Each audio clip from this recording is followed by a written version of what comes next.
നമ്മുടെ കർത്താവും ദൈവവുമായ ഈശോ മിശിഹായുടെ പരിശുദ്ധ നാമത്തിന് എന്നും എപ്പോഴും എല്ലായിടങ്ങളിലും സ്തുതിയും ബഹുമാനവും പുകഴ്ചയും ഉണ്ടായിരിക്കട്ടെ. പ്രിയമുള്ളവരെ, നമുക്ക് പ്രാർത്ഥിക്കാം. ഈശോയെ, നിൻ്റെ വിളിക്ക് കാതോർക്കുവാൻ, നിൻ്റെ സ്വരം കേൾക്കുവാൻ, നിൻ്റെ വഴിയെ നടക്കുവാൻ എന്നെ നീ എപ്പോഴും സഹായിക്കണമേ. അതിന് തടസ്സമായി നിൽക്കുന്നതിനെയൊക്കെ എൻ്റെ വഴിയിൽ നിന്നും നീ നീക്കിത്തരണമേ. പരിശുദ്ധി അമ്മേ, ദൈവത്തിൻ്റെ വിളി കേൾക്കാൻ, ദൈവത്തിൻ്റെ വഴിയെ ചരിക്കാൻ എന്നെയും നീ ഒരുക്കണമേ. ആമേൻ. ഈശോ മിശിഹായ്ക്ക് സ്തുതിയായിരിക്കട്ടെ. പ്രിയമുള്ളവരെ, ഇന്ന് നമ്മൾ ധ്യാനിക്കുന്ന സുവിശേഷ ഭാഗം മത്തായിയുടെ സുവിശേഷം 4-ാം അധ്യായം 18 മുതൽ 22 വരെയുള്ള വാക്യങ്ങളാണ്. വിശുദ്ധ മത്തായി സുവിശേഷം 4-ാം അധ്യായം 18 മുതൽ 22 വരെയുള്ള വാക്യങ്ങൾ. പത്രോസിനെയും അന്ത്രയോസിനെയും യാക്കോബിനെയും യോഹന്നാനെയും ഈശോ തൻ്റെ വേലയ്ക്ക് ക്ഷണിക്കുന്ന ഭാഗമാണ് ഇത്. ഞാനിത് വായിക്കാം. എന്താ വായിക്കുന്നതെന്ന് വെച്ചാൽ, ഈ സുവിശേഷ ഭാഗത്തിൽ നിന്നും 5 കാര്യങ്ങൾ നമ്മളെടുത്ത് പഠിക്കാൻ പോവാണ്. അതിന് ഈ സുവിശേഷവുമായി ബന്ധമുണ്ടാകണം. അതുകൊണ്ട് പതിവായി പറയാറുള്ളത് പോലെ നിങ്ങൾ ബൈബിള് കയ്യിലെടുക്കുക. ഇത് കേൾക്കുന്ന നേരത്ത് വീട്ടിലാണെങ്കിൽ ദയവ് ചെയ്ത് രൂപപ്പടിക്കൽ പോയി ഈ ബൈബിൾ എടുത്ത് കയ്യിൽ വെച്ചുകൊണ്ടിരിക്കുക. കാരണം ഈ വചനമാണ് നമ്മളിനി കുറച്ചു നേരം സംസാരിക്കാൻ പോകുന്നത്. മത്തായി 4:18 മുതൽ 22 വരെ. അവൻ ഗലീലി കടൽ തീരത്ത് നടക്കുമ്പോൾ കടലിൽ വല വീശിക്കൊണ്ടിരുന്ന 2 സഹോദരന്മാരെ കണ്ടു. പത്രോസ് എന്ന് വിളിക്കപ്പെടുന്ന ശിമയോനെയും സഹോദരൻ അന്ത്രയോസിനെയും. അവർ മീൻപിടുത്തക്കാരായിരുന്നു. അവൻ അവരോട് പറഞ്ഞു, എന്നെ അനുഗമിക്കുക, ഞാൻ നിങ്ങളെ മനുഷ്യരെ പിടിക്കുന്നവരാക്കും. തൽക്ഷണം അവർ വലകൾ ഉപേക്ഷിച്ച് അവനെ അനുഗമിച്ചു. അവർ അവിടെ നിന്ന് മുന്നോട്ട് നീങ്ങിയപ്പോൾ വേറെ 2 സഹോദരന്മാരെ കണ്ടു, സബദീ പുത്രന്മാരായ യാക്കോബും യോഹന്നാനും. അവർ പിതാവുമൊത്ത് വഞ്ചിയിലിരുന്ന് വല നന്നാക്കുകയായിരുന്നു. അവരെയും അവൻ വിളിച്ചു. തൽക്ഷണം അവർ വഞ്ചി ഉപേക്ഷിച്ച് പിതാവിനെയും വിട്ട് അവനെ അനുഗമിച്ചു. പ്രിയമുള്ളവരെ, അതിൻ്റെ ക്രമം ഒന്നുകൂടെ മനസ്സിലേക്ക് കൊണ്ടുവരിക. ഈശോ ഗലീലി കടൽ തീരത്ത് കൂടെ നടക്കുന്നു. ആദ്യം ഈശോ ആരെ കണ്ടത്?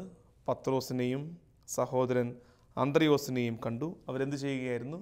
വല വീശിക്കൊണ്ടിരുന്ന പത്രോസിനെയും അന്ത്രയോസിനെയും കണ്ടു. വിളിച്ചിട്ട് പറഞ്ഞു, എൻ്റെ കൂടെ പോരെ, മനുഷ്യരെ പിടിക്കുന്നവരാക്കാം എന്ന് പറഞ്ഞ് വിളിച്ചുകൊണ്ട് പോയി. മുന്നോട്ട് നടന്നു. കുറച്ച് കഴിഞ്ഞപ്പോൾ ആരെ കണ്ടു? അപ്പൻ്റെ കൂടെ, സബദിയുടെ കൂടെ യാക്കോബിനെയും യോഹന്നാനെയും കണ്ടു. അവരെന്ത് ചെയ്യുകയായിരുന്നു? മീൻ പിടിക്കുകയായിരുന്നു? അല്ല, അവർ വല നന്നാക്കുകയായിരുന്നു. അവരോട് പറഞ്ഞു, ഒന്നും വലിയ നാട്യങ്ങളൊന്നുമില്ല അവിടെ, വലിയ വേറെ ഒന്നും വർത്തമാനമൊന്നുമില്ല. ഈശോ പറയുന്നു, കൂടെ പോരെ. അവർ വള്ളവും വലയും അപ്പനെയും അവിടെ വിട്ടിട്ട് ഈശോയുടെ കൂടെ പോരുന്നു. നമ്മൾ ആദ്യത്തെ ദൈവവിളി, പത്രോസിനെയും അന്ത്രയോസിനെയും വിളിച്ച ആദ്യത്തെ വിളിയിൽ നിന്നും 5 കാര്യങ്ങൾ ഇപ്പോൾ ധ്യാനിക്കും. ആ വിളിയുടെ പ്രത്യേകതകൾ 5 കാര്യങ്ങൾ ധ്യാനിക്കും. അതിനുശേഷം 2ാമത്തെ വിളിയുമായി ഒരു 4 വ്യത്യാസം, ഇതിൽ നിന്ന് വ്യത്യസ്തമായ 4 കാര്യങ്ങൾ 2ാമത്തെ വിളിയിൽ സംഭവിക്കുന്നുണ്ട്. അതും വേഗമൊന്ന് ധ്യാനിച്ചു പോകും. നിങ്ങളിപ്പോൾ 5, 4, 9 പോയിൻ്റൊക്കെ പറയാൻ പോവാണോ എന്ന് പേടിച്ചിരിക്കരുത്. ലളിതമാണ്. എൻ്റെ കൂടെ സഞ്ചരിക്കുക.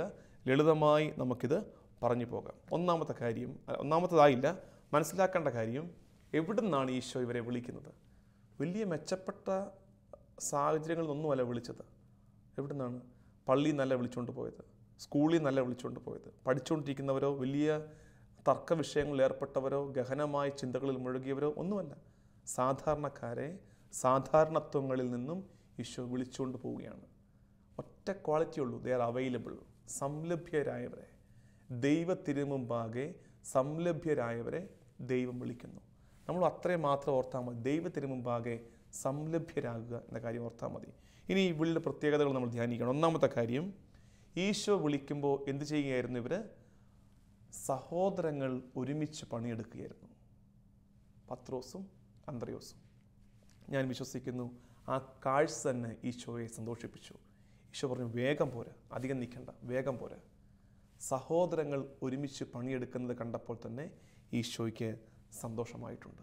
കാരണം ഈശോ ആഗ്രഹിക്കുന്ന സ്വർഗരാജ്യം പടുതുയർത്തപ്പെടേണ്ടത് അത്തരമൊരു സാഹോദര്യത്തിലാണ്. ഒരുമിച്ച് പണിയെടുക്കുന്ന സഹോദരങ്ങളായിരിക്കണം സുവിശേഷത്തിൻ്റെ ശുശ്രൂഷകർ, ദൈവരാജ്യ പ്രഘോഷകർ. അതുകൊണ്ട് തന്നെ ഈ സാഹോദര്യത്തിൽ പണിയെടുക്കുന്നവരെ ഈശോ 1 പത്രോസ് 1:22 നമ്മൾ വായിക്കുന്നുണ്ട് ഇങ്ങനൊരു സാഹോദര്യത്തിൻ്റെ വൈശിഷ്ട്യത്തെക്കുറിച്ച്. പത്രോസ് ലീഹായുടെ 1-ാം ലേഖനം 1-ാം അധ്യായം 22-ാമത്തെ വാക്യം ഇങ്ങനെയാണ്: സത്യത്തോടുള്ള വിധേയത്വം വഴി നിഷ്കപടമായ സഹോദര സ്നേഹത്തിനായി നിങ്ങളുടെ ആത്മാവ് പവിത്രീകരിക്കപ്പെട്ടിരിക്കുന്നു. ക്രിസ്ത്യാനിയാകുമ്പോൾ സംഭവിക്കുന്നത് നിഷ്കപടമായ സാഹോദര്യ സ്നേഹത്തിനായി നിങ്ങളുടെ ആത്മാവ് പവിത്രീകരിക്കപ്പെട്ടിരിക്കുന്നു. നിങ്ങൾ ഹൃദയപൂർവകമായും ഗാഢമായും പരസ്പരം സ്നേഹിക്കുവിൻ. ഈ പാരസ്പര്യത്തിന്, സാഹോദര്യത്തിന് ദൈവരാജ്യ ശുശ്രൂഷയിൽ ഏറെ വിലയുണ്ട്. അതുകൊണ്ടാണ് ഒരുമിച്ച് പണിയെടുക്കുന്ന കൂടപ്പുറപ്പുകളെ കണ്ടപ്പോൾ ഈശോ ഒന്നും നോക്കാതെ ഇങ്ങ് വിളിച്ചുകൊണ്ട് പോകുന്നത്. ഇന്ന് നമ്മുടെ നാട്ടിൽ അന്യം നിന്ന് പോകുന്ന ഒരു ശൈലിയാണത്. കൂടപ്പുറപ്പുകൾ ഒരുമിച്ച് പണിയെടുക്കുക എന്ന് പറയുന്നത് ഒട്ടും എളുപ്പമല്ല. സ്വന്തം കാലം നിൽക്കാൻ യോഗ്യതയാകുമ്പോഴേ പറയും എൻ്റെ വീതം ഇങ്ങ് തന്നേക്ക്. എന്നിട്ട് ഓരോരുത്തരും രാജാവാകാൻ നോക്കുകയാണ്. കൂടെ നിന്ന് പണിയെടുക്കില്ല. ഇത് കൂടപ്പുറപ്പുകളും സുഹൃത്തുക്കളുമൊക്കെ ആണെങ്കിൽ കൂടെ നിൽക്കണം. ഒരുമിച്ച് നിന്ന് പണിയെടുക്കുമ്പോൾ ആ കാഴ്ച തന്നെ ദൈവത്തിന് അങ്ങേയറ്റം പ്രീതികരമാണ്. ദൈവം പറയും, വാ പോര്, കൂടെ പോര് എന്ന് പറഞ്ഞ് ക്ഷണിക്കും. രണ്ടാമത്തെ കാര്യം, ഇവരെന്ത് ചെയ്യുകയായിരുന്നു? സഹോദരരാണ്. ഒന്നാമത്തെ കാര്യം സഹോദരരാണ്. ആ സാഹോദര്യം ഈശോയെ ആകർഷിച്ചു. രണ്ടാമത്തെ കാര്യം, വേല ചെയ്തുകൊണ്ടിരുന്നവരെയാണ് ഈശോ വിളിച്ചുകൊണ്ട് വന്നത്. പണിയെടുത്തുകൊണ്ടിരുന്നവരെയാണ് ഈശോ വിളിച്ചുകൊണ്ട് വന്നത്. അതായത് ദൈവം വിളിക്കുമെന്ന് പറഞ്ഞ് അലസതയിൽ കയ്യും കൂപ്പി പ്രാർത്ഥനാ നിരതരായിരിക്കുന്നു എന്ന ഭാവത്താലെ സമയം ചെലവഴിക്കുന്നവരെ അല്ല ഈശോ വിളിച്ചുകൊണ്ട് പോയത്. ഈശോ വിളിച്ചുകൊണ്ട് പോയത് പണിയെടുത്തുകൊണ്ടിരിക്കുന്നവരെയാണ്. ജോലി ചെയ്യുന്നവനെ അവൻ്റെ ജോലി ഇടത്തു നിന്നാണ് ദൈവം വിളിച്ചുകൊണ്ട് പോയത്. എന്താ കാര്യം? ഈശോയ്ക്ക് വേണ്ടത് പണിയെടുക്കുന്നവനെയാണ്. പണി വേറെയാണെന്നേ ഉള്ളൂ. ഈശോയ്ക്ക് വേണ്ടത് പണിയെടുക്കുന്നവനെയാണ്, വേല ചെയ്യുന്നവനെയാണ് ദൈവത്തിന് വേണ്ടത്. നമ്മൾ ബൈബിളിൽ പലയിടത്തത് കാണുന്നുണ്ട്. മത്തായിയെ വിളിച്ചെവിടുന്ന അവൻ്റെ ഒരു പണി കെട്ട പണിയാണ്. ആ കാലത്ത് വിലയില്ലാത്ത ആക്ഷേപത്തിൻ്റെ വിഷയമായൊരു പണിയാണ്. പക്ഷെ പണിയെടുക്കുന്നവനെ പണി സ്ഥലത്ത് നിന്ന്, ചുങ്കസ്ഥലത്ത് നിന്ന് ചുങ്കക്കാരനായ മത്തായിയെ, ലേവിയെ ഈശോ വിളിച്ചുകൊണ്ട് പോകുന്നു. കാരണം എന്താ? അവന് പണിയെടുക്കാൻ അറിയാം. ചെയ്യുന്ന പണി മോശമാണെങ്കിലും പണിയെടുക്കാൻ അറിയാം. അവനെ കൊണ്ട് ബാക്കി പണി ഞാൻ ചെയ്യിപ്പിച്ചോളാം. പഴയ നിയമത്തിലും കാണുന്നുണ്ട് ആമോസിനെ വിളിക്കുന്ന ഭാഗം. ആമോസിൻ്റെ പുസ്തകം 7-ാം അധ്യായം 14-15 വാക്യങ്ങൾ. ആമോസ് പറയുകയാണ്. ആമോസ് മറുപടി പറഞ്ഞു, ഞാനൊരു പ്രവാചകനല്ല, പ്രവാചകപുത്രനുമല്ല. ഈ പ്രവാചക പണിയുമായിട്ട് എനിക്ക് യാതൊരു ബന്ധവുമില്ല. ഞാൻ പ്രവാചകനല്ല, എൻ്റെ അപ്പനും പ്രവാചകനല്ല എന്ന് ആമോസ് പറയുകയാണ്. ബാക്കി, ഞാൻ ആട്ടിടയനാണ്. എനിക്കറിയാവുന്ന പണി ഇടയ ധർമ്മമാണ്. ഞാൻ ആട്ടിടയനാണ്. സിക്കമൂർ മരം വെട്ടി ഒരുക്കുകയായിരുന്നു എൻ്റെ ജോലി. ആട് മേയിച്ചു നടന്ന എന്നെ വിളിച്ച് കർത്താവ് അരുളി ചെയ്തു, എൻ്റെ ജനമായ ഇസ്രായേലിൽ ചെന്ന് പ്രവചിക്കുക. ആട് മേയിച്ചു കൊണ്ട് നടന്നവനെ വിളിച്ചിട്ട് പറയുകയാണ്, വടാ പോയി പ്രവചിക്കുക. പണിയെടുത്തവനെയാണ് ദൈവം വിളിച്ചുകൊണ്ട് പോയത്. ഇനിയുമുണ്ട് രാജാക്കന്മാരുടെ പുസ്തകം 1 രാജാക്കന്മാർ 19-ാം അധ്യായം 19-ാം വാക്യം. 1 രാജാക്കന്മാർ 19-ാം അധ്യായം 19-ാം വാക്യം. അവിടെ ഏലീഷായെ തിരഞ്ഞെടുക്കുന്ന കാഴ്ച നമ്മൾ കാണുകയാണ്. ഏലിയ തൻ്റെ പിൻഗാമിയായി വരേണ്ട ഏലീഷായെ ദൈവതിരുഹിതത്താൽ തിരഞ്ഞെടുക്കുന്ന രീതി ഇങ്ങനെ നമ്മൾ വായിക്കുന്നു. 1 രാജാക്കന്മാർ 19:19. ഏലിയ അവിടെ നിന്ന് പുറപ്പെട്ടു. 12 ഏർ കാള ഉഴുതുകൊണ്ടിരുന്ന സ്ഥലത്ത് അവൻ ഷാഫാത്തിൻ്റെ മകൻ ഏലീഷായെ കണ്ടു. അവൻ 12-ാമത്തെ നിരയിലായിരുന്നു. ഏലിയ അവൻ്റെ സമീപത്തിലൂടെ പോകുമ്പോൾ തൻ്റെ മേലങ്കി അവൻ്റെ മേലിട്ടു, അവനെ പൊക്കി. പണിയെടുത്തവനെയാണ് ദൈവം വിളിച്ചുകൊണ്ട് പോയത്. പണിയെടുത്തുകൊണ്ടിരിക്കുന്നവനെ. പ്രിയമുള്ളവരെ, ജോലിയുടെ മാഹാത്മ്യം, ദൈവസ്നേഹം അലസതയ്ക്കുള്ള ലൈസൻസ് അല്ല. ദൈവസ്നേഹം അലസതയ്ക്കുള്ള ലൈസൻസ് അല്ല. ഏത് പണിയാണോ നീ ചെയ്യുന്നത് ആ പണി വെടിപ്പായി ആത്മാർത്ഥതയോടെ വിയർപ്പൊഴുക്കി ചെയ്യുമ്പോൾ ദൈവം പറയും, ദേ ഈ ആത്മാർത്ഥത, ഈ കൂറ്, ഇതാണ് എനിക്ക് വേണ്ടത്. നീ വാ, എനിക്ക് നിന്നെ വേണം. നിന്നെ എനിക്ക് വേണം എന്ന് പറഞ്ഞ് ദൈവം വിളിച്ചുകൊണ്ട് പോകും. എന്താ ഇത് പറയുന്നത് വെച്ചാൽ, സെമിനാരിയിൽ പോകണമെന്ന് ആഗ്രഹിക്കുന്നവൻ വിചാരിക്കുകയാണ്, സെമിനാരിലോട്ടല്ലേ പോകുന്നത്, അതിന് പ്രത്യേകിച്ച് പഠിക്കണം, ഞാൻ ഇനി 10 വലിയ മാർക്ക് വാങ്ങിച്ചില്ലെങ്കിലും കുഴപ്പമില്ല, +2 വലിയ മാർക്ക് വാങ്ങിച്ചില്ലെങ്കിലും കുഴപ്പമില്ല എന്ന് വിചാരിച്ചാലോ, അവന് ദൈവവിളി കിട്ടത്തില്ല. എന്താ കാര്യം? പണിയെടുക്കുന്നവനെ മതി ദൈവത്തിന്. ഒരു വിദ്യാർത്ഥിയുടെ പണി പഠനമാണ്. നന്നായിട്ട് പഠിക്കുന്നവനെ മതി കർത്താവിന്. ആത്മാർത്ഥത കാണിക്കുന്നവനെ മതി കർത്താവിന്. ഒന്നാമത്തത് സാഹോദര്യം, രണ്ടാമത്തത് ജോലിയെടുക്കുന്നവരെയാണ്, പണിയെടുക്കുന്നവരെയാണ് കർത്താവിന് താല്പര്യം. ഇതാണ് അതിൻ്റെ പശ്ചാത്തലം. മൂന്നാമത്തിലേക്ക് പോവുകയാണ്. മൂന്നാമത്തിലേക്ക് പോകുമ്പോൾ ഈ വിളിയിൽ ശ്രദ്ധിക്കേണ്ട കാര്യം, ഈശോ എന്ത് പറഞ്ഞ വിളിക്കുന്ന ഇവരെ? എന്നെ അനുഗമിക്കുക. ആദ്യത്തെ ജോലി ദൈവ വിളി കിട്ടുന്ന, അത് പൗരോഹിത്യത്തിലേക്ക്, സന്യാസത്തിലേക്ക്, ആത്മായ സുവിശേഷ പ്രഘോഷണത്തിലേക്ക്, സുവിശേഷ വേലയിലേക്കൊക്കെ ദൈവത്തിൻ്റെ വിളി കിട്ടുന്നവൻ്റെ ആദ്യത്തെ ജോലി ഈശോയെ അനുഗമിക്കുക. ദൈവവിളി സ്വീകരിച്ച് ദൈവത്തിൻ്റെ വേലയ്ക്ക് ഇറങ്ങുന്നവനോട് ചോദിക്കണം, എന്തിനാണ് ഈ പണിക്ക് പോകുന്നത്? ആദ്യം ഉത്തരം പറയരുത്. എന്ത്?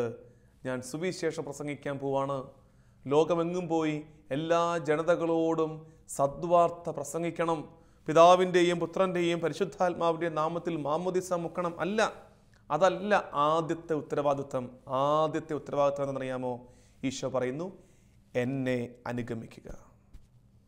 ഒരു വ്യക്തി ബന്ധത്തിലേക്കുള്ള ക്ഷണമാണ് ദൈവവിളി. ഈശോയുമായി ഞാൻ ആയിരിക്കേണ്ട ഒരു സ്നേഹബന്ധത്തിലേക്ക് ഉള്ള ക്ഷണമാണ് ദൈവവിളി. നീ എൻ്റെ കൂടെ നിൽക്കുക, എൻ്റെ ഹൃദയത്തോട് ചേർന്ന് നിൽക്കുക. അതാണ് ഫസ്റ്റ് സ്റ്റെപ്പ് ദൈവവിളിയുടെ. അതുകൊണ്ട് അങ്ങനെ ഈശോയിലേക്ക് ഒരു അഫെക്ഷൻ വേണം. ആദ്യം ഫസ്റ്റ് ആൻഡ് ഫോർമോസ്റ്റ് ആദ്യം വേണ്ടത് ഈശോയുമായി ഒരു ബന്ധം. ഇതാണ് മൂന്നാമത്തെ കാര്യം. ഞാൻ പറഞ്ഞു പെട്ടെന്നാണ് പോകുന്നത്, നിങ്ങൾ മനസ്സിലാക്കിയാൽ മതി. ഈശോ പത്രോസിനെയും അന്ത്രയോസിനെയും വിളിക്കുമ്പോൾ ഈശോയെ ആകർഷിച്ച ഒരു ഘടകം എന്തായിരിക്കും? ഒന്നാമത്തെ ഘടകം സാഹോദര്യത്തിൻ്റെ മഹിമ. സഹോദരർ ഒരുമിച്ച് നിൽക്കുന്നു, അത് തന്നെ ഈശോയെ ഹഠാത് ആകർഷിച്ചു. രണ്ടാമത്തത് എന്താണത്? പണിയെടുക്കുന്നവർ. ഈ പണിയാണ് എനിക്ക് വേണ്ടത്, ഈ അധ്വാനശീലമാണ്, ഈ കഠിനാധ്വാനമാണ് എനിക്ക് വേണ്ടത്. 3, ഇവരെ എങ്ങോട്ട് ക്ഷണിക്കുന്നത്? എന്തിനാ ക്ഷണിക്കുന്നത്? ഒന്നാമത്തെ കാര്യം എന്നെ അനുഗമിക്കാൻ. യെശയ്യാ പ്രവാചകന്റെ പുസ്തകം 43-ാം അധ്യായം 10-ാം വാക്യം, കർത്താവ് അരുളി ചെയ്യുന്നു, നിങ്ങൾ എൻ്റെ സാക്ഷികളാണ്.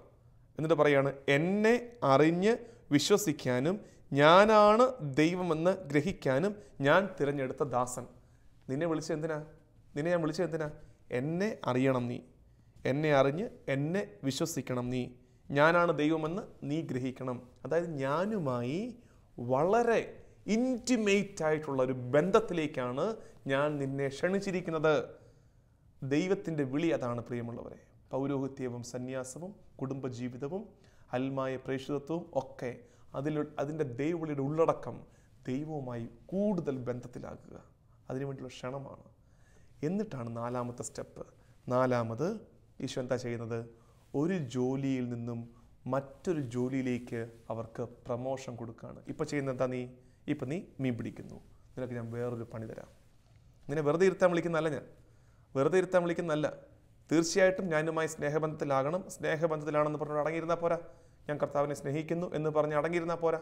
ഒരു ജോലിയും കൂടെ തരുന്നുണ്ട് ഞാൻ നിനക്ക്. എന്താ ജോലി? നാലാമത്തെ കാര്യം, മനുഷ്യരെ പിടിക്കുന്നവരാക്കാം. ഇതാണ് നാലാമത്തെ ശൈലി. ഒരു ജോലിയിൽ നിന്നും അവനെ ഇങ്ങോട്ട് പൊക്കിയെടുത്തിട്ട് അവൻ അടുത്ത ജോലി കൊടുക്കുകയാണ്. A far better job. ദൈവത്തിന് മുമ്പാകെ നീ ഈ പണി ഇനി മുതൽ ചെയ്യുക. അതായത് ഈ നാലാമത്തെ പോയിന്റ് വരെ എത്തിയപ്പോൾ നിങ്ങൾക്കൊരു കാര്യം മനസ്സിലായി. ദൈവവിളി 2 ഫോൾഡഡ് ആണ്. ദൈവവിളിയിൽ 2 പ്രധാനപ്പെട്ട മാനങ്ങളുണ്ട്. ഒന്നാമത്തെ എന്താ? ദൈവവുമായി സ്നേഹബന്ധത്തിലാകുക, പ്രധാനപ്പെട്ടത്. ഒന്നാമത്തതും പ്രധാനപ്പെട്ടതും ദൈവവുമായി സ്നേഹബന്ധത്തിലാകുക. രണ്ടാമത്തതോ, ആ സ്നേഹബന്ധത്തിൽ നിന്നും എന്ത് ചെയ്യണം? മനുഷ്യരെ പിടിക്കാൻ പോകണം. മനുഷ്യരെ പിടിക്കാൻ പോകണം. പ്രസംഗിക്കണം, അവരെ മാനസാന്തരപ്പെടുത്തണം, ധ്യാനത്തിന് കൂട്ടിക്കൊണ്ടുവരണം, കൗൺസിലിംഗ് നടത്തണം, കൂടെ ഇരിക്കണം, പറഞ്ഞു കൊടുക്കണം, സഹായം ചെയ്യണം, പുണ്യപ്രവർത്തികൾ ചെയ്യണം. ഇതൊക്കെ എന്താ? Second part. ദൈവവിളിയുടെ സെക്കൻഡ് പാർട്ട്. ഫസ്റ്റ് പാർട്ട് എന്താണ്? ദൈവവുമായി സ്നേഹബന്ധത്തിലായിരിക്കണം. അതിൻ്റെ കണ്ടിന്യൂഷനാണ്, തുടർച്ചയാണ് മനുഷ്യരെ പിടിക്കാൻ പോകണം. ഇനി അഞ്ചാമത്തത് റെസ്പോൺസ്, ഇവരുടെ പ്രതികരണം.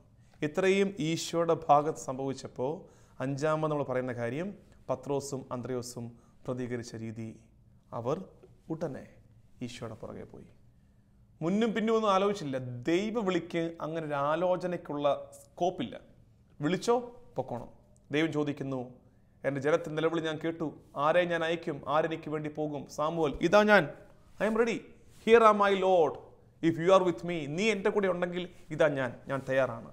ആ യെസ്, an immediate യെസ് ആണ് ദൈവത്തിന് വേണ്ടത്.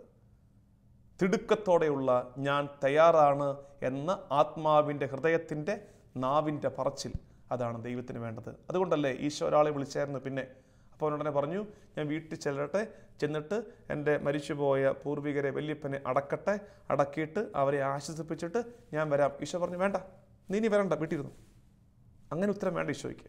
ഒരു സ്ലോ റെസ്പോൺസ് ഈശോ ആഗ്രഹിക്കുന്നില്ല, ഇമ്മീഡിയറ്റ് റെസ്പോൺസ്, തിടുക്കത്തിലുള്ള ഒരു പ്രതികരണം, പ്രത്യുത്തരം. അതാണ് ദൈവവിളിയുടെ ഏറ്റവും ക്ലൈമാക്സ്. അത് സംഭവിക്കണം. ഇത്രയും കാര്യങ്ങൾ നിങ്ങൾക്ക് മനസ്സിലായി. പത്രോസിനെയും അന്ത്രയോസിനെയും വിളിച്ചപ്പോൾ സംഭവിച്ച 5 കാര്യങ്ങൾ മനസ്സിലായി. ഇനി അടുത്തത് യോഹന്നാനെയും യാക്കോബിനെയും വിളിക്കുമ്പോൾ ഈ നമ്മൾ കണ്ട ഈ 5 പ്രത്യേകതകൾ തീർച്ചയായിട്ടുമുണ്ട്. അത് കൂടാതെ എന്തൊക്കെ വ്യത്യാസങ്ങളുണ്ട്? ഒന്നാമത്തെ വ്യത്യാസം നിങ്ങൾ കണ്ടുപിടിക്കുക. പണ്ടൊക്കെ നമ്മൾ കളിക്കുടുക്കയും ബാലരമയും ഒക്കെ വായിക്കുമ്പോൾ ഇങ്ങനെ 2 ചിത്രം കാണിച്ചിട്ട് പറയും വ്യത്യാസം കണ്ടുപിടിക്കുക. ഇത് ആകെപ്പാടെ 4 വാക്യമേ ഉള്ളൂ. ഇത് ഈ പത്രോസിനെയും അന്ത്രയോസിനെയും യാക്കോബിനെയും യോഹന്നാനെയും വിളിക്കുന്ന ഭാഗം 4 വാക്യങ്ങളേ ഉള്ളൂ. അതിനകത്ത് പത്രോസിനെയും അന്ത്രയോസിനെയും വിളിച്ചപ്പോൾ സംഭവിച്ച കാര്യങ്ങളും യാക്കോബിനെയും യോഹന്നാനെയും വിളിച്ചപ്പോൾ സംഭവിച്ച കാര്യങ്ങളുമായുള്ള വ്യത്യാസം കണ്ടുപിടിക്കുക. എത്ര എണ്ണം കണ്ടുപിടിക്കാൻ പറ്റുമെന്ന് വേഗം നോക്കട്ടെ. ഒരു ഇത്രയും നേരം ഞാൻ തരാം, ഒരു അല്പ സെക്കൻഡ്സ് തരാം. വേഗം ബൈബിൾ എടുക്കുക, വായിക്കുക, എന്തൊക്കെയാണ് വ്യത്യാസങ്ങൾ കണ്ടുപിടിക്കുക. യെസ്, ഒന്നാമത്തെ വ്യത്യാസം, പത്രോസും അന്ത്രയോസും സാഹോദര്യത്തിൻ്റെ പാഠം പഠിപ്പിച്ചെങ്കിൽ ഇവിടെ യാക്കോബിൻ്റെയും യോഹന്നാൻ്റെയും കൂടെ ആരുണ്ട്? അവരുടെ അപ്പനും ഇരിപ്പുണ്ട്. കൂടപ്പിറപ്പുകൾ ഒരുമിച്ച് പണിയെടുക്കുന്നതിനേക്കാൾ സൗന്ദര്യം കൂടും അപ്പനും മക്കളും കൂടെ ഒരുമിച്ച് നിൽക്കുമ്പോൾ. ഒരപ്പൻ്റെ കുടയുടെ കീഴിൽ മക്കൾ, ചേട്ടനും അനിയനും ഒരുമിച്ച് നിൽക്കുമ്പോൾ അതെന്തൊരു ഭംഗിയുള്ള, അനുഗ്രഹമുള്ള കുടുംബത്തിൻ്റെ ആവിഷ്കാരമാണ്. കുറച്ചുകൂടെ മഹനീയമായ ദൃശ്യമാണിത്. അപ്പൻ്റെ കൂടെ ഇരിക്കുന്ന മക്കൾ. അപ്പോൾ ദൈവം തിരിച്ചറിയുകയാണ്, ഭൂമിയിലെ അപ്പനോട് വിധേയത്വമുള്ള ഇവന് തീർച്ചയായിട്ടും സ്വർഗത്തിലെ അപ്പനോട് വിധേയത്വം ഉണ്ടാകും. അതുകൊണ്ട് ഇവൻ യോഗ്യനാണ്. അപ്പൻ്റെ കൂടെ നിൽക്കുന്നവൻ, വീട്ടിലെ അപ്പനെ അനുസരിക്കുന്നവൻ, അപ്പന് വില കൊടുക്കുന്നവൻ, അവന് ദൈവവിളിക്കുള്ള ഒന്നാമത്തെ യോഗ്യതയായി. തിരിച്ചുവിട്ടു. അപ്പോൾ അത് വീട്ടിൽ ദൈവം നിനക്കായി തന്നിരിക്കുന്ന ഒരു അപ്പനെ ബഹുമാനിക്കാത്തവന്, അപ്പൻ്റെ വാക്കിന് വില കൊടുക്കാത്തവന് പിന്നെ എങ്ങനെ സ്വർഗത്തിലെ അദൃശ്യനായ അപ്പന് വില കൊടുക്കാൻ പറ്റും? അപ്പൻ്റെ വാക്കിനെ വിലക്കെടുക്കാൻ പറ്റും? കാപട്യമാണത്. ഭൂമിയിലെ അപ്പനെ സ്നേഹിക്കാത്തവൻ സ്വർഗത്തിലെ അപ്പനെ അബ്ബാ പിതാവേ എന്ന് വിളിച്ച് പ്രാർത്ഥിക്കുന്നതിൽ കാപട്യമുണ്ട്. ഈശോ കാണുകയാണ്, ദേ അപ്പൻ്റെ കൂടെ ഇരിക്കുന്ന കുഞ്ഞുങ്ങൾ മതി, എനിക്ക് വരിക വേണ്ടത് അപ്പനെ സ്നേഹിക്കുന്ന പിള്ളേരെ, വാ മക്കളെ. ഒന്നാമത്തെ വ്യത്യാസം. രണ്ടാമത്തെ വ്യത്യാസം, ഇവരെന്താ ചെയ്തുകൊണ്ടിരുന്നത്? ഇവർ ചെയ്തുകൊണ്ടിരുന്ന പണി, ഇവർ മീൻ പിടിക്കുകയല്ലായിരുന്നു. നമ്മൾ വായിക്കുകയാണെങ്കിൽ നേരത്തെ പറഞ്ഞായിരുന്നു, ഇവർ ചെയ്യുന്ന പണി ഇവർ വല നന്നാക്കുകയായിരുന്നു, കേടുപോക്കുകയായിരുന്നു. ആ മനസ്സ് ഈശോയ്ക്ക് ഇഷ്ടപ്പെട്ടു. കേടായ വല ഉടനെ എടുത്ത് കളഞ്ഞില്ല. പുതിയത് വാങ്ങിക്കാൻ ആസ്തിയൊക്കെ ഉണ്ടായിരുന്നിരിക്കണം, കാശൊക്കെ ഉണ്ടായിരുന്നിരിക്കണം. വേണമെങ്കിൽ ഈ കേടുപോക്കുന്ന പാടയുള്ളൂ ഇതം കളഞ്ഞിട്ട് പുതിയത് വാങ്ങിക്കാമെന്ന് വിചാരിക്കാമായിരുന്നു അവർക്ക്. പക്ഷെ അവരങ്ങനെ എടുത്ത് കളഞ്ഞില്ല. കേടായി പോയതിനെ എടുത്ത് മടിയിലോട്ട് വെച്ചിട്ട് കേടുപോക്കുന്ന ഈ കുഞ്ഞുങ്ങളുടെ, യോഹന്നാൻ്റെയും യാക്കോബിൻ്റെയും മനസ്സ് ഈശോയ്ക്ക് ഇഷ്ടപ്പെട്ടു. ഈശോയ്ക്ക് ഒന്നും അങ്ങനെ വേഗം കളയാൻ പറ്റില്ല, ഒന്നും പാഴാക്കാൻ പറ്റില്ല. അത് നമ്മൾ കാണുന്നുണ്ട്. യോഹന്നാൻ സുവിശേഷം 6-ാം അധ്യായം 12-ാം വാക്യത്തിൽ അപ്പം വർദ്ധിപ്പിച്ചു കഴിഞ്ഞപ്പോൾ ഈശോ പറയുകയാണ്, എന്ത്? മിച്ചമുള്ളത് കൊട്ടയിലെടുത്ത് വെക്ക്. ഇപ്പം എല്ലാവരും കഴിച്ചു, വയറൊക്കെ നിറഞ്ഞു, ഒരു വിലയില്ലാതായി കാണും അപ്പത്തിന് എന്ന് പറഞ്ഞ് ചാടി കളയരുത്. മിച്ചമുള്ളത് എടുത്ത് കൊട്ടയിൽ വയ്ക്കുക എന്ന് ഈശോയെ പറഞ്ഞു കൊടുക്കുന്നത്. അത് ഈശോയുടെ കരുതലാണ്. ഒന്നും പാഴാക്കി കളയാൻ, ഒന്നും കൊള്ളില്ലെന്ന് പറഞ്ഞ് വലിച്ചെറിയാൻ ഈശോയ്ക്കാവില്ല. ആ മനസ്സുണ്ടാർക്ക് യാക്കോബിനും യോഹന്നാനും വല നന്നാക്കിയവർക്ക് ഈശോ പറഞ്ഞു, യോഗ്യരാണ് നിങ്ങൾ, കൂടെ പോര്. മൂന്നാമത്തെ ഭാഗം, മൂന്നാമത്തെ വ്യത്യാസം, ഇതിനകത്ത് ഡ്രമാറ്റിക് ആയിട്ടൊന്നുമില്ല. മറ്റത് ചെന്നിട്ട് പറയുന്നില്ലേ മനുഷ്യരെ പിടിക്കുന്നവരാക്കാൻ വായു എന്നൊക്കെ പറയുന്നില്ലേ, ഇവിടെ അങ്ങനത്തെ രംഗമൊന്നുമില്ല. ഈശോ പറയുന്നു വാ പോരെ, കൂടെ പോരുന്നു. എല്ലാവരുടെയും ദൈവവിളി ഒരുപോലെയല്ല. ചിലർക്ക് വളരെ പ്രകടമായ അനുഭവങ്ങൾ ഉണ്ടാകും. ദൈവം വന്നിറങ്ങി പൊക്കിക്കൊണ്ട് പോകുന്നത് പോലെയുള്ള ചിലപ്പോൾ ഒരു ആക്സിഡൻറ്റ്, ഒരു രോഗം, ഒരു വളരെ വ്യക്തമായ ദൈവിക ഇടപെടൽ അങ്ങനെയൊക്കെ ഉണ്ടാകും. ചിലപ്പോൾ ഒന്നുമില്ല, മനസ്സിലൊരു ആഗ്രഹം മാത്രമേ ഉള്ളൂ, അച്ഛനാകണം, സിസ്റ്ററാകണം, സുവിശേഷ വേലയ്ക്ക് പോകണം, അത്രേ ഉള്ളൂ. It depends. ഓരോരുത്തർക്കും അവർക്ക് ചേരുന്ന രീതിയിലാണ് ഈശോ വിളിക്കുന്നത്, ദൈവവിളി കൊടുക്കുന്നത്.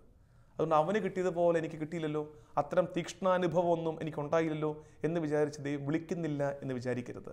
ഉണ്ട്, കണ്ടില്ല ഇവിടെ തന്നെ എന്തൊരു വ്യത്യാസമായിരുന്നു. പത്രോസിനെയും അന്ത്രയോസിനെയും വിളിച്ചതുപോലെ അല്ല ഈശോ യാക്കോബിനെയും യോഹന്നാനെയും വിളിച്ചത്. വളരെ കൂളായിട്ട് വാ പോരെ, ഒറ്റ വാക്ക്, പോന്നു, അത്രേ ഉള്ളൂ. നാലാമത്തെ വ്യത്യാസം, പത്രോസും അന്ത്രയോസും വള്ളവും വലയുമാണ് പിന്നിൽ ഉപേക്ഷിച്ചതെങ്കിൽ യാക്കോബും യോഹന്നാനും എന്താ ഉപേക്ഷിച്ചത്? പിതാവിനെയും കൂടെ വള്ളവും വലയും ഉപേക്ഷിച്ചു. ചിലരിൽ നിന്നും ദൈവം കൂടുതൽ ഉപേക്ഷ ആഗ്രഹിക്കുന്നുണ്ട്. ചിലരിൽ നിന്നും ദൈവം കുറച്ചുകൂടൊക്കെ ഉപേക്ഷിക്കാൻ ആഗ്രഹിക്കുന്നുണ്ട്. ദൈവം നിർബന്ധം പിടിക്കും, അതും കൂടെ വിട്ടുകള, ഇതും കൂടെ വിട്ടുകള. അപ്പോൾ ചോദിക്കരുത് അവനെ കൊണ്ട് അത്രയും ചെയ്യിപ്പിച്ചില്ലല്ലോ, അവൻ അത്രയും ഉപേക്ഷിക്കേണ്ടി വന്നില്ലല്ലോ ദൈവവിളിക്ക് വേണ്ടിയിട്ട്. അങ്ങനല്ല, അങ്ങനെയൊന്നും ആകണം നിയമമില്ല. നിന്നിൽ നിന്ന് ദൈവം കുറച്ചുകൂടെ ആഗ്രഹിക്കുന്നുണ്ട്. കുറച്ചുകൂടെ വിട്ടുകൊടുക്കൽ, വേണ്ടെന്ന് വെക്കൽ ആഗ്രഹിക്കുന്നുണ്ട്. ദൈവരുടെ കാര്യത്തിൽ, യാക്കോബിൻ്റെയും യോഹന്നാൻ്റെയും കാര്യത്തിൽ വള്ളവും വലയും കൂടെ പിതാവിനെയും വിട്ടുപേക്ഷിച്ച് വന്നതുപോലെ അധിക ഉപേക്ഷിക്കലുകൾ ചിലരിൽ നിന്ന് ദൈവം ആഗ്രഹിക്കുന്നുണ്ട്. പ്രിയമുള്ളവരെ, നമ്മൾ ഇന്ന് ധ്യാനിച്ച കാര്യം ദൈവവിളിയാണ്. നിങ്ങളുടെയൊക്കെ വീട്ടിൽ നിങ്ങളുടെ കുഞ്ഞുങ്ങൾ 1, 2 ഒക്കെ ഉള്ളൂ. എന്നാലും ഈ ലക്ഷണം വെച്ച് നോക്കണം, കുഞ്ഞുങ്ങളെ ദൈവവേലയ്ക്ക് വിടാൻ കൊള്ളുമോ എന്ന്.